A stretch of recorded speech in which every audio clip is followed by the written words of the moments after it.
پکار، وہ تیرے پاس دوڑے چلے آئیں گے۔ خوب جان لے کہ اللہ نہایت باقدار اور حکیم ہے۔ جو لوگ اپنے مال اللہ کی راہ میں صرف کرتے ہیں ان کے خرچ کی مثال ایسے ہے جیسے ایک دانہ بویا جائے اور اس سے 7 بالیں نکلیں اور ہر بال میں 100 دانے ہوں۔ اسی طرح اللہ جس کے عمل کو چاہتا ہے افزونی عطا فرماتا ہے اور وہ فراخ دست بھی ہے اور علیم بھی۔ جو لوگ اپنے مال اللہ کی راہ میں خرچ کرتے ہیں اور خرچ کر کے پھر احسان نہیں جتاتے، نہ دکھ دیتے ہیں، ان کا اجر ان کے رب کے پاس ہے اور ان کے لیے کسی رنج و خوف کا موقع نہیں۔ ایک میٹھا بول اور کسی ناگوار بات پر ذرا سی چشم پوشی اس خیرات سے بہتر ہے جس کے پیچھے دکھ ہو۔ اللہ بے نیاز ہے اور بردباری اس کی صفت ہے۔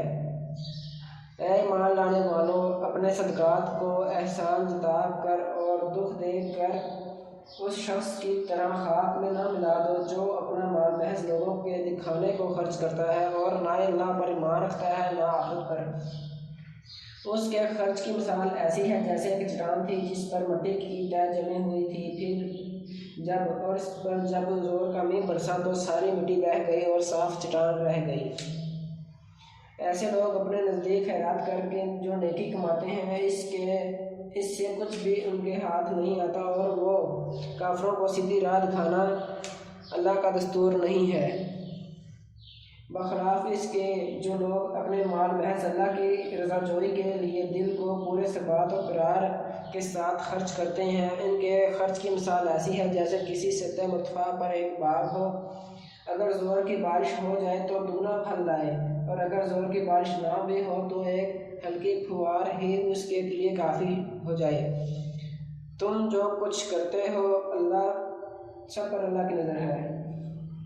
کیا تم میں سے کوئی یہ پسند کرتا ہے کہ اس کے پاس ایک ہرا بھرا باغ ہو، نہروں سے سراب، کھجوروں اور انگوروں کے اور ہر قسم کے پھلوں سے لدا ہوا، اور وہ عین اس وقت ایک تیز بگولے کی زد میں آ کر جھلس جائے جبکہ وہ خود بوڑھا ہو اور اس کے کمسن بچے ابھی کسی لائق نہ ہوں؟ اس طرح اللہ اپنی باتیں تمہارے سامنے بیان کرتا ہے شاید کہ تم غور و فکر کرو۔ اے لوگوں جو ایمان لائے ہو، جو مال تم نے کمائے ہیں اور جو کچھ ہم نے زمین سے تمہارے لیے نکالا ہے اس میں سے بہتر حصہ راہ خدا میں خرچ کرو۔ ایسا نہ ہو کہ اس کی راہ میں دینے کے لیے بری سے بری چیز چھانٹنے کی کوشش کرنے لگو، حالانکہ وہی چیز اگر کوئی تمہیں دے تو تم ہرگز اسے لینا گوارا نہ کرو گے، الا یہ کہ اس کو قبول کرنے میں تم اغماض برت جاؤ۔ تمہیں جان لینا چاہیے کہ اللہ بے نیاز ہے اور بہترین صفات سے متصف ہے۔ شیطان تمہیں مفلسی سے ڈراتا ہے اور شرمناک طرز عمل اختیار کرنے کی ترغیب دیتا ہے، مگر اللہ تمہیں اپنی بخشش اور فضل کی امید دلاتا ہے۔ اللہ بڑا فراخ دست اور دانا ہے، جس کو چاہتا ہے حکمت عطا کرتا ہے اور جس کو حکمت ملی اسے حقیقت میں بڑی دولت مل گئی۔ ان باتوں سے صرف وہی لوگ سبق لیتے ہیں جو دانش مند ہیں۔ تم نے جو کچھ بھی خرچ کیا ہو اور جو نظر بھی مانی ہو، اللہ کو اس کا علم ہے اور ظالموں کا کوئی مددگار نہیں۔ اپنے صدقات علانیہ دو تو یہ بھی اچھا ہے، لیکن اگر چھپا کر حاجت مندوں کو دو تو یہ تمہارے حق میں زیادہ بہتر ہے۔ تمہاری بہت سی برائیاں اس طرز عمل سے محو ہو جاتی ہیں اور جو کچھ تم کرتے ہو اللہ کو بہرحال اس کی خبر ہے۔ لوگوں کو ہدایت بخش دینے کی ذمہ داری تم پر نہیں ہے، ہدایت تو اللہ ہی جسے چاہتا ہے بخشتا ہے۔ اور خیرات میں جو مال تم خرچ کرتے ہو وہ تمہارے اپنے لیے بھلا ہے، آخر تم اسی لیے تو خرچ کرتے ہو کہ اللہ کی رضا حاصل ہو۔ جو کچھ تم خیرات میں خرچ کرو گے اس کا پورا اجر تمہیں دیا جائے گا اور تمہاری حق تلفی ہرگز نہ ہوگی۔ خاص طور پر مدد کے مستحق وہ تنگ دست لوگ ہیں جو اللہ کے کام میں ایسے گر گئے ہیں کہ اپنی ذاتی کسب معاش کے لیے زمین میں کوئی دوڑ دھوپ نہیں کر سکتے۔ ان کی خودداری دیکھ کر ناواقف آدمی گمان کرتا ہے کہ یہ خوشحال ہیں۔ تم ان کے چہروں سے ان کی اندرونی حالت پہچان سکتے ہو، مگر وہ ایسے لوگ نہیں ہیں کہ لوگوں کے پیچھے پڑھ کر کچھ مانگے۔ ان کی اعانت میں جو کچھ مال تم خرچ کرو گے وہ اللہ سے پوشیدہ نہ رہے گا۔ جو لوگ اپنے مال شب و روز کھلے اور چھپے خرچ کرتے ہیں ان کا اجر ان کے رب کے پاس ہے اور ان کے لیے کسی خوف اور رنج کا مقام نہیں۔ مگر جو لوگ سود کھاتے ہیں ان کا حال اس شخص کا سا ہوتا ہے جسے شیطان نے چھو کر باولا کر دیا ہو، اور اس حالت میں ان کے مبتلا ہونے کی وجہ یہ ہے کہ وہ کہتے ہیں تجارت میں بھی تو آخر سود ہی جیسی چیز ہے، حالانکہ اللہ نے تجارت کو حلال کیا ہے اور سود کو حرام۔ لہٰذا جس شخص کو اس کے رب کی طرف سے یہ نصیحت آ پہنچے اور آئندہ کے لیے وہ سود خواری سے باز آ جائے تو جو کچھ وہ پہلے کھا چکا سو کھا چکا، اس کا معاملہ اللہ کے حوالے ہے، اور جو اس کے حکم کے بعد پھر اسی حرکت کا اعادہ کرے وہ جہنمی ہے جہاں وہ ہمیشہ رہے گا۔ اللہ سود کا مٹھ مار دیتا ہے اور صدقات کی نشوونما کرتا ہے، اور اللہ کسی ناشکر بد عمل انسان کو پسند نہیں کرتا۔ ہاں جو لوگ ایمان لے آئیں اور نیک عمل کریں اور نماز قائم کریں اور زکوٰۃ دیں ان کا اجر بے شک ان کے رب کے پاس ہے اور ان کے لیے کسی خوف اور رنج کا موقع نہیں۔ اے لوگو جو ایمان لائے ہو خدا سے ڈرو اور جو کچھ تمہارا سود لوگوں پر باقی رہ گیا ہے اسے چھوڑ دو اگر واقعی تم ایمان لائے ہو، لیکن اگر تم نے ایسا نہ کیا تو آگاہ ہو جاؤ کہ اللہ اور اس کے رسول کی طرف سے تمہارے خلاف اعلان جنگ ہے۔ اب بھی توبہ کر لو اور سود چھوڑ دو تو اپنا اصل سرمایہ لینے کے تم حقدار ہو، نہ تم ظلم کرو نہ تم پر ظلم کیا جائے۔ تمہارا قرض دار تنگ دست ہو تو ہاتھ کھلنے تک اسے مہلت دو، اور جو صدقہ کر دو تو یہ تمہارے لیے زیادہ بہتر ہے اگر تم سمجھو۔ اس دن کی رسوائی اور مصیبت سے بچو جب کہ تم اللہ کی طرف واپس ہوگے، وہاں ہر شخص کو اس کی کمائی ہوئی نیکی یا بدی کا پورا بدلہ مل جائے گا اور کسی پر ظلم ہرگز نہ ہوگا۔ اے لوگو جو ایمان لائے ہو، جب کسی مقرر مدت کے لیے تم آپس میں قرض کا لین دین کرو تو اسے لکھ لیا کرو۔ فریقین کے درمیان انصاف کے ساتھ ایک شخص دستاویز تحریر کرے جسے اللہ نے لکھنے پڑھنے کی قابلیت بخشی ہو، اسے لکھنے سے انکار نہ کرنا چاہیے۔ وہ لکھے اور املا وہ شخص کرائے جس پر حق آتا ہے، یعنی قرض لینے والا، اور اسے اللہ اپنے رب سے ڈرنا چاہیے کہ جو معاملہ طے ہوا ہو اس میں کوئی کمی بیشی نہ کرے۔ لیکن اگر قرض لینے والا خود ناداں یا ضعیف ہو یا املا نہ کرا سکتا ہو تو اس کا ولی انصاف کے ساتھ املا کروائے، پھر اپنے مردوں میں سے 2 آدمیوں کو اس پر گواہی کرا لو، اور اگر 2 مرد نہ ہوں تو 1 مرد اور 2 عورتیں ہوں تاکہ ایک بھول جائے تو دوسری اسے یاد دلا دے۔ یہ گواہ ایسے لوگوں میں سے ہونے چاہیے جن کی گواہی تمہارے درمیان مقبول ہو۔ گواہوں کو جب گواہ بننے کے لیے کہا جائے تو انہیں انکار نہ کرنا چاہیے۔ معاملہ خواہ چھوٹا ہو یا بڑا، میعاد کی تعین کے ساتھ اس کی دستاویز لکھوا لینے میں تساہل نہ کرو۔ اللہ کے نزدیک یہ طریقہ تمہارے لیے زیادہ مبنی بر انصاف ہے۔ اس سے شہادت قائم ہونے میں زیادہ سہولت ہوتی ہے اور تمہارے شکوک و شبہات میں مبتلا ہونے کا امکان کم رہ جاتا ہے۔ ہاں جو تجارتی لین دین دست بدست تم لوگ آپس میں کرتے ہو اس کو نہ لکھا جائے تو کوئی حرج نہیں، مگر تجارتی معاملے طے کرتے وقت گواہ کر لیا کرو، کاتب اور گواہ کو ستایا نہ جائے۔ ایسا کرو گے تو گناہ کا ارتکاب کرو گے۔ اللہ کے غضب سے بچو، وہ تم کو صحیح طریقے عمل کی تعلیم دیتا ہے اور اسے ہر چیز کا علم ہے۔ اگر تم سفر کی حالت میں ہو اور دستاویز لکھنے کے لیے کوئی کاتب نہ ملے تو رہن بالقبض پر معاملہ کرو۔ اگر تم میں سے کوئی شخص دوسرے پر بھروسہ کر کے اس کے ساتھ کوئی معاملہ کرے تو جس پر بھروسہ کیا گیا ہے اسے چاہیے کہ امانت ادا کرے اور اللہ اپنے رب سے ڈرے اور شہادت ہرگز نہ چھپاؤ۔ جو شہادت چھپاتا ہے اس کا دل گناہ میں آلودہ ہے اور اللہ تمہارے اعمال سے بے خبر نہیں ہے۔ آسمانوں اور زمین میں جو کچھ ہے سب اللہ کا ہے، تم اپنے دل کی باتیں خواہ ظاہر کرو یا چھپاؤ، اللہ بہرحال ان کا حساب تم سے لے لے گا۔ پھر اسے اختیار ہے جسے چاہے معاف کر دے اور جسے چاہے سزا دے، وہ ہر چیز پر قدرت رکھتا ہے۔ رسول اس ہدایت پر ایمان لایا ہے جو اس کے رب کی طرف سے اس پر نازل ہوئی ہے، اور جو لوگ اس رسول کے ماننے والے ہیں انہوں نے بھی اس ہدایت کو دل سے تسلیم کر لیا ہے۔ یہ سب اللہ اور اس کے فرشتوں اور اس کی کتابوں اور اس کے رسولوں کو مانتے ہیں، اور ان کا قول یہ ہے کہ ہم اللہ کے رسولوں کو ایک دوسرے سے الگ نہیں کرتے۔ ہم نے حکم سنا اور اطاعت قبول کی۔ مالک، ہم تجھ سے خطا بخشی کے طالب ہیں اور ہمیں تیری ہی طرف پلٹنا ہے۔ اللہ کسی متنفس پر اس کی مقدرت سے بڑھ کر ذمہ داری کا بوجھ نہیں ڈالتا۔ ہر شخص نے جو نیکی کمائی ہے اس کا پھل اسی کے لیے ہے، اور جو بدی سمیٹی ہے اس کا وبال اسی پر ہے۔ ایمان لانے والوں، تم یوں دعا کیا کرو: اے ہمارے رب، ہم سے بھول چوک میں جو قصور ہو جائے ان پر گرفت نہ کر۔ مالک، ہم پر وہ بوجھ نہ ڈال جو تو نے ہم سے پہلے لوگوں پر ڈالے تھے۔ پروردگار، جس بار کو اٹھانے کی طاقت ہم میں نہیں ہے وہ ہم پر نہ رکھ، ہمارے ساتھ نرمی کر، ہم سے درگزر فرما، ہم پر رحم کر، تو ہمارا مولا ہے، کافروں کے مقابلے میں ہماری مدد کر۔ آل عمران۔ بسم اللہ الرحمن الرحیم۔ الف لام میم۔ اللہ وہ زندہ جاوید ہستی ہے جو نظام کائنات کو سنبھالے ہوئے ہے، حقیقت میں اس کے سوا کوئی خدا نہیں ہے۔ اس نے کتاب تم پر نازل کی کہ جو حق لے کر آئی ہے، اور ان کتابوں کی تصدیق کر رہی ہے جو پہلے سے آئی ہوئی تھیں۔ اس سے پہلے وہ انسانوں کی ہدایت کے لیے تورات اور انجیل نازل کر چکا ہے۔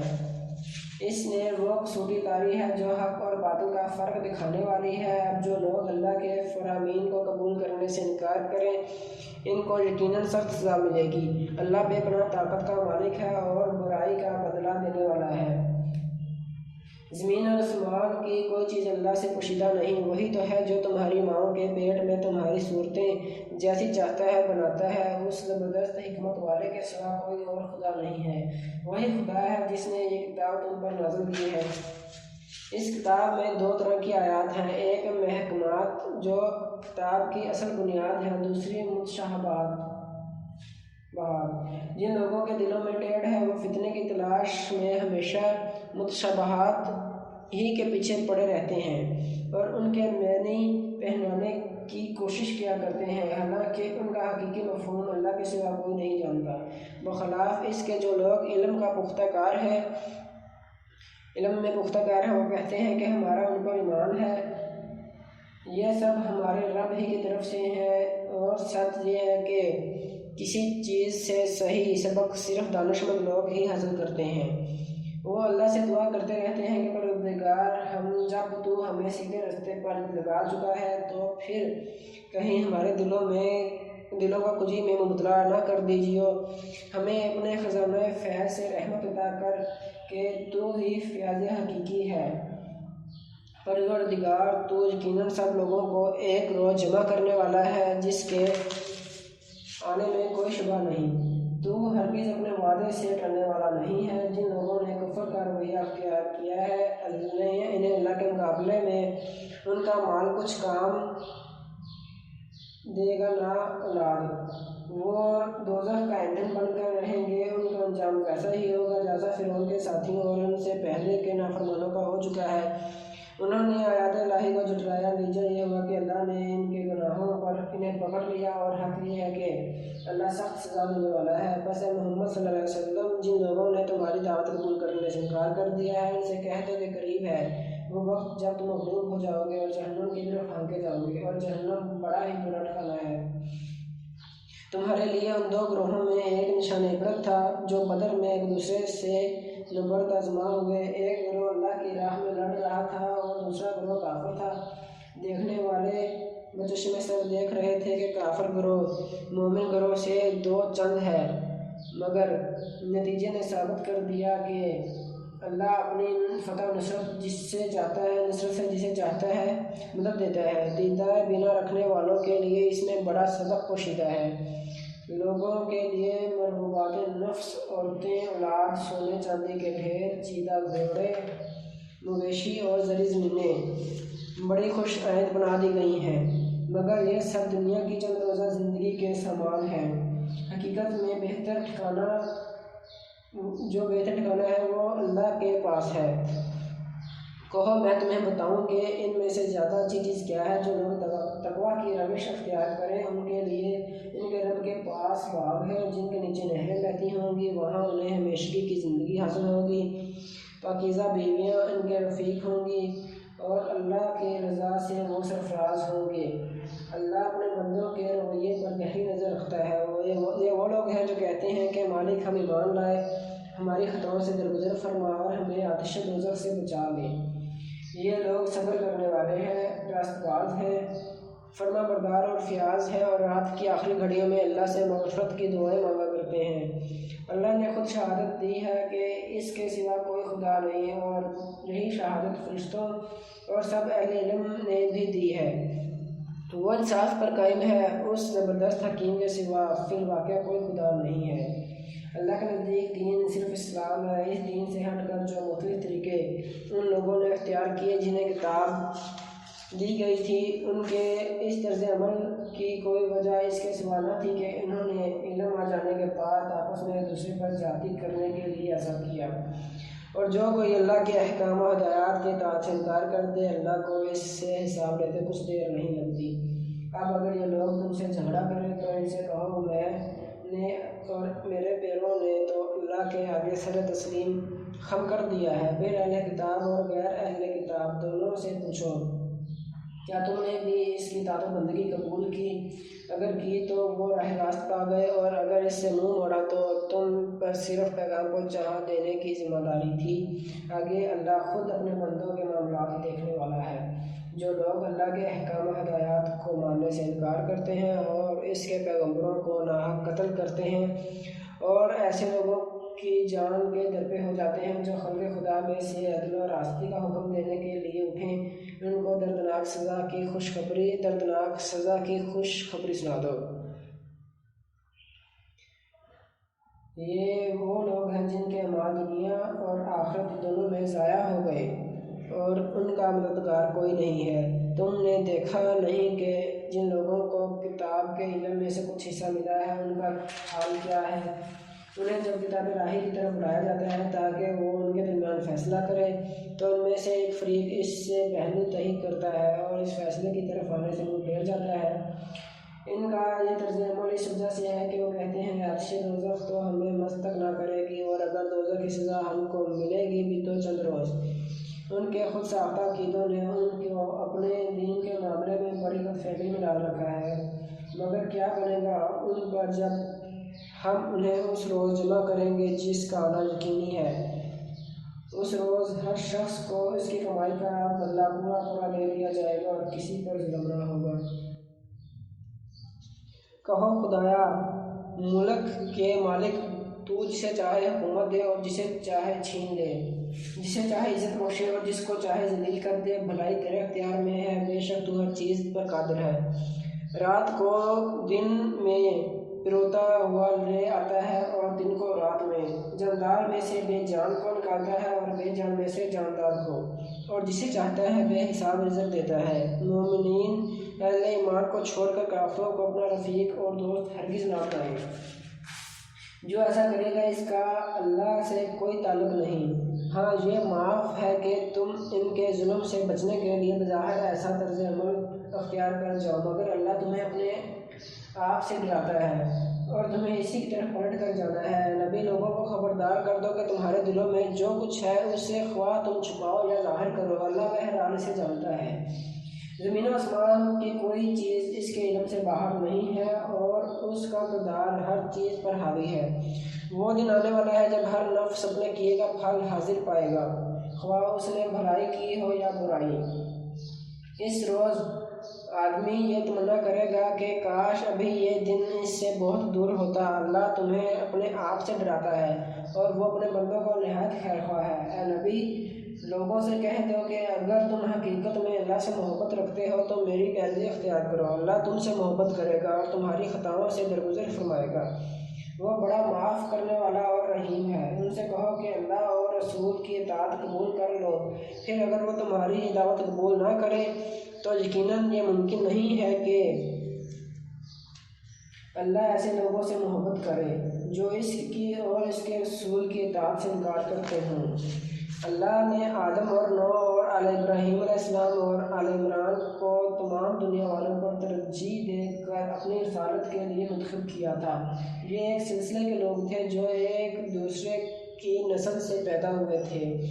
اللہ سب کو سنتا اور جانتا ہے۔ وہ اس وقت سن رہا تھا جب عمران کی عورت کہہ رہی تھی کہ میرے پروردگار، میرے اس بچے کو جو میرے پیٹ میں ہے تیری نظر کرتی ہوں، وہ تیرے ہی کام کے لیے وقف ہوگا۔ میری اس پیشکش کو قبول فرما، تو سننے اور جاننے والا ہے۔ پھر جب وہ بچی اس کے ہاں پیدا ہوئی تو اس نے کہا، مالک، میرے ہاں تو لڑکی پیدا ہو گئی ہے، حالانکہ جو کچھ اس نے جنا تھا اللہ کو اس کی خبر تھی، اور لڑکا لڑکی کی طرح نہیں ہوتا۔ خیر، میں نے اس کا نام مریم رکھ دیا ہے، اور میں اسے اور اس کی آئندہ نسل کو شیطان مردود کے فتنے سے تیری پناہ میں دیتی ہوں۔ آخر کار اس کے رب نے اس لڑکی کو بخوشی قبول فرما لیا اور اسے بڑی اچھی لڑکی بنا کر اٹھایا اور زکریا کو اس کا سرپرست بنا دیا۔ زکریا جب کبھی اس کے پاس محراب میں جاتا تو اس کے پاس کچھ نہ کچھ کھانے پینے کا سامان پاتا۔ پوچھتا، مریم، یہ تیرے پاس کہاں سے آیا؟ وہ جواب دیتی، اللہ کے پاس سے آیا ہے۔ اللہ جسے چاہتا ہے بے حساب دیتا ہے۔ یہ حال دیکھ کر زکریا نے اپنے رب کو پکارا، پروردگار، اپنی قدرت سے مجھے نیک اولاد عطا کر، تو اس دعا سننے والا ہے۔ جواب میں فرشتوں نے آواز دی جب کہ وہ محراب میں کھڑا نماز پڑھ رہا تھا کہ اللہ تجھے یحییٰ کی خوشخبری دیتا ہے۔ وہ اللہ کی طرف سے ایک فرمان کی تصدیق کرنے والا بن کر آئے گا۔ اس میں سرداری اور بزرگی کی شان ہوگی، کمال درجہ کا ضابط ہوگا، نبوت سے سرفراز ہوگا اور صالحین میں شمار کیا جائے گا۔ زکریا نے کہا، پروردگار، بھلا میرے ہاں لڑکا کہاں سے ہوگا؟ میں تو بہت بوڑھا ہو چکا ہوں اور میری بیوی بانجھ ہے۔ جواب ملا، ایسا ہی ہوگا، اللہ جو چاہتا ہے کرتا ہے۔ عرض کیا، مالک، پھر کوئی نشانی میرے لیے مقرر فرما دے۔ کہا، نشانی یہ ہے کہ تم 3 دن تک لوگوں سے اشارہ کے سوا کوئی بات چیت نہ کرو گے یا نہ کر سکو گے۔ اس دوران میں اپنے رب کو بہت یاد کرنا اور صبح شام اس کی تسبیح کرتے رہنا۔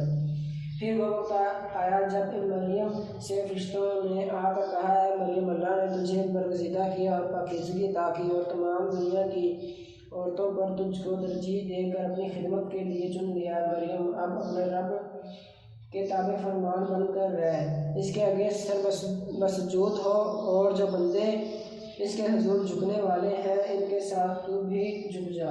اے محمد صلی اللہ علیہ وسلم، یہ غیب کی خبریں ہیں جو ہم تم کو وحی کے ذریعے سے بتا رہے ہیں، ورنہ تم اس وقت وہاں موجود نہ تھے جب ہیکل کے خادم یہ فیصلہ کرنے کے لیے کہ مریم کا سرپرست کون ہو اپنے اپنے قلم پھینک رہے تھے، اور نہ تم اس وقت حاضر تھے جب ان کے درمیان جھگڑا برپا تھا۔ اور جب فرشتوں نے کہا، اے مریم، اللہ تجھے اپنے ایک فرمان کی خوشخبری دیتا ہے، اس کا نام مسیح عیسیٰ ابن مریم ہوگا، دنیا اور آخرت میں معزز ہوگا، اللہ کے مقرب بندوں میں شمار کیا جائے گا، لوگوں سے گہوارے میں بھی کلام کرے گا، اور بڑی عمر کو پہنچ کر بھی وہ ایک صالح مرد ہوگا۔ یہ سن کر مریم بولی، پروردگار، میرے ہاں بچہ کہاں سے ہوگا؟ مجھے تو کسی شخص نے ہاتھ تک نہیں لگایا۔ جواب ملا، ایسا ہی ہوگا، اللہ جو چاہتا ہے پیدا کرتا ہے۔ جب کسی کام کرنے کا فیصلہ فرماتا ہے تو بس کہتا ہے کہ ہو جا، وہ ہو جاتا ہے۔ فرشتوں نے پھر اپنے سلسلہ کلام میں کہا، اور اللہ اسے کتاب اور حکمت کی تعلیم دے گا، توریت اور انجیل کا علم سکھائے گا، اور بنی اسرائیل کی طرف اپنا رسول مقرر کرے گا۔ اور جب وہ بحیثیت رسول بنی اسرائیل کے پاس آیا تو اس نے کہا میں تمہارے رب کی طرف سے تمہارے پاس نشانی لے کر آیا ہوں۔ میں تمہارے سامنے مٹی سے پرندے کی صورت کا ایک مجسمہ بناتا ہوں اور اس میں پھونک مارتا ہوں، وہ اللہ کے حکم سے پرندہ بن جاتا ہے۔ میں اللہ کے حکم سے مادر ذات اندھے اور کوڑے کو اچھا کرتا ہوں اور مردے کو زندہ کرتا ہوں۔ میں تمہیں بتاتا ہوں کہ تم کیا کھاتے ہو اور کیا اپنے گھروں میں ذخیرہ کر کے رکھتے ہو، اس میں تمہارے لیے کافی نشانی ہے اگر تم ایمان لانے والے ہو۔ اور میں اس تعلیم و ہدایت کی تصدیق کرنے والا بن کر آیا ہوں جو توریت میں سے اس وقت میرے زمانے میں موجود ہے، اور اس لیے آیا ہوں کہ تمہارے لیے بعض ان چیزوں کو حلال کر دوں جو تم پر حرام کر دی گئی ہیں۔ دیکھو میں تمہارے رب کی طرف سے تمہارے پاس نشانی لے کر آیا ہوں، لہٰذا اللہ سے ڈرو اور میری اطاعت کرو۔ اللہ میرا بھی رب ہے اور تمہارا رب بھی، لہٰذا تم اسی کی بندگی اختیار کرو، یہی سیدھا راستہ ہے۔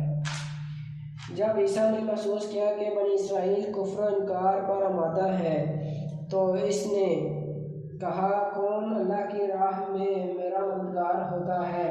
حواریوں نے جواب دیا ہم اللہ کے مددگار ہیں، ہم اللہ پر ایمان لائے، گواہ رہو کہ ہم مسلم اللہ کے آگے سر طاعت جھکا دینے والے ہیں۔ مالک جو فرمان تو نے نازل کیا ہے ہم نے اسے مان لیا اور رسول کی پیروی قبول کی، ہمارا نام گواہی دینے والوں میں لکھ لے۔ پھر بنی اسرائیل مسیح کے خلاف خفیہ تدبیریں کرنے لگے۔ جواب میں اللہ نے بھی اپنی خفیہ تدبیر کی اور ایسی تدبیروں میں اللہ سب سے بڑھ کر ہے۔ وہ اللہ کی خفیہ تدبیر ہی تھی جب اس نے کہا کہ اے عیسیٰ اب میں تجھے واپس لے لوں گا اور تجھ کو اپنی طرف اٹھا لوں گا، اور جنہوں نے تیرا انکار کیا ہے ان سے یعنی ان کی میت سے اور ان کے گندے ماحول میں سے میں ان کے ساتھ رہنے سے تجھے پاک کر دوں گا، اور تیری پیروی کرنے والوں کو قیامت تک ان لوگوں پر بالادست رکھوں گا جنہوں نے تیرا انکار کیا ہے۔ پھر تم سب کو آخر کار میرے پاس آنا ہے، اس وقت میں ان باتوں کا فیصلہ کر دوں گا جن میں تمہارے درمیان اختلاف ہوا ہے۔ جن لوگوں نے کفر انکار کی روش اختیار کی ہے انہیں دنیا اور آخرت دونوں میں سخت سزا دوں گا اور وہ کوئی مددگار نہ پائیں گے، اور جنہوں نے ایمان اور نیک عملی کا رویہ اختیار کیا ہے انہیں ان کے اجر پورے دے دیے جائیں گے۔ اور خوب جان لو کہ ظالموں سے اللہ ہرگز محبت نہیں کرتا۔ یہ آیات اور حکمت سے لبریز تذکرے ہیں جو ہم تمہیں سنا رہے ہیں۔ اللہ کے نزدیک عیسیٰ کی مثال آدم کی سی ہے، اللہ نے اسے مٹی سے پیدا کیا اور حکم دیا کہ ہو جا، وہ ہو گیا۔ یہ اصل حقیقت ہے جو تمہارے رب کی طرف سے بتائی جا رہی ہے، اور تم ان لوگوں میں شامل نہ ہو جو اس میں شک کرتے ہیں۔ یہ علم آ جانے کے بعد اب جو کوئی اس معاملے میں تم سے جھگڑا کرے تو محمد صلی اللہ علیہ وسلم اس سے کہو کہ آؤ ہم اور تم خود بھی آ جائیں اور اپنے اپنے بال بچوں کو بھی لے آئیں، اور خدا سے دعا کریں کہ جو جھوٹا ہو اس پر خدا کی لعنت ہو۔ یہ بالکل صحیح واقعات ہیں، اور یہ حقیقت یہ ہے کہ اللہ کے سوا کوئی خداوند نہیں ہے، اور وہ اللہ ہی کی ہستی ہے جس کی طاقت سب سے بالا اور جس کی حکمت نظام عالم میں کار فرما ہے۔ بس اگر یہ لوگ اس شرط پر مقابلہ میں آنے سے منہ موڑیں تو ان کا مفسد ہونا صاف کھل جائے گا، اور اللہ تو مفسدوں کے حال سے واقف ہی ہے۔ کہو اے اہل کتاب آؤ ایک ایسی بات کی طرف جو تمہارے اور تمہارے درمیان یکساں ہے، یہ کہ ہم اللہ کے سوا کسی کی بندگی نہ کریں، اس کے ساتھ کسی کو شریک نہ ٹھہرائیں، اور ہم میں سے کوئی اللہ کے سوا کسی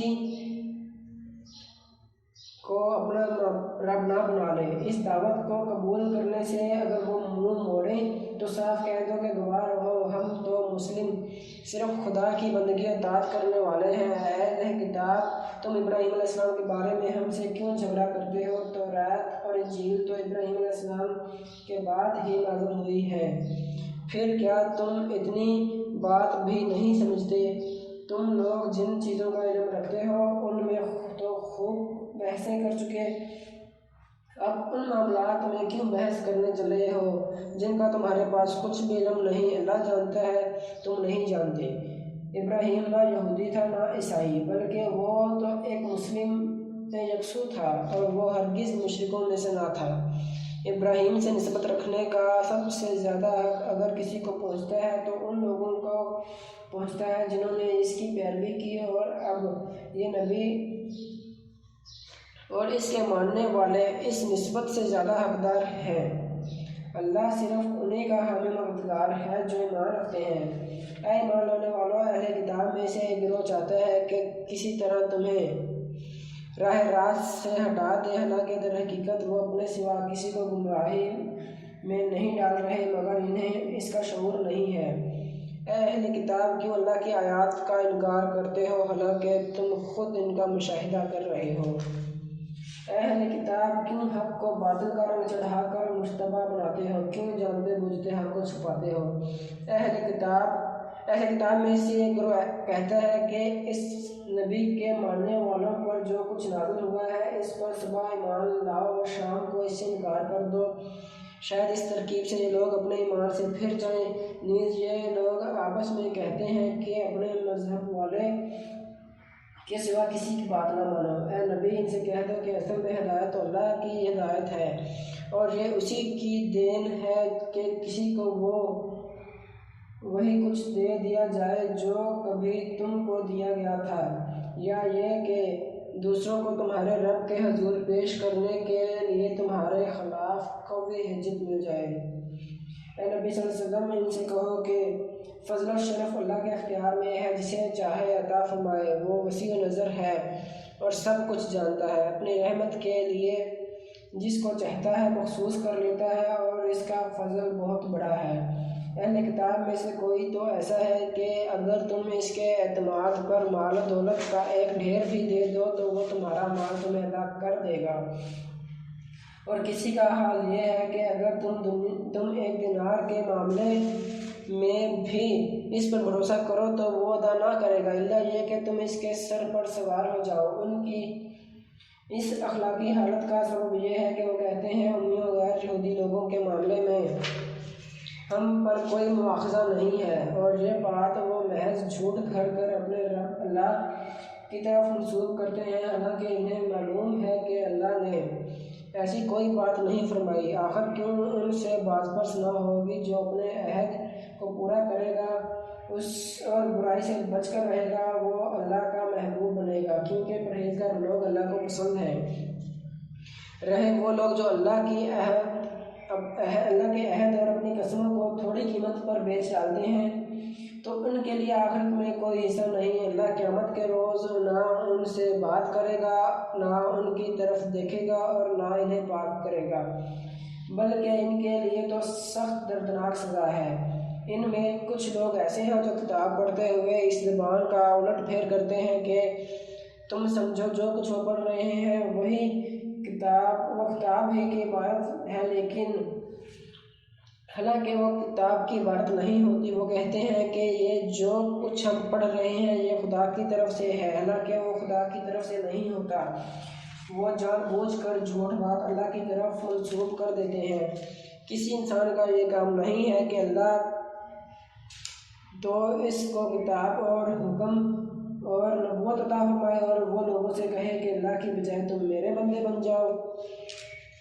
وہ تو یہی کہے گا کہ سچے ربانی بنو، جیسا کہ اس کتاب کی تعلیم کا تقاضا ہے جسے تم پڑھتے ہو اور پڑھاتے ہو۔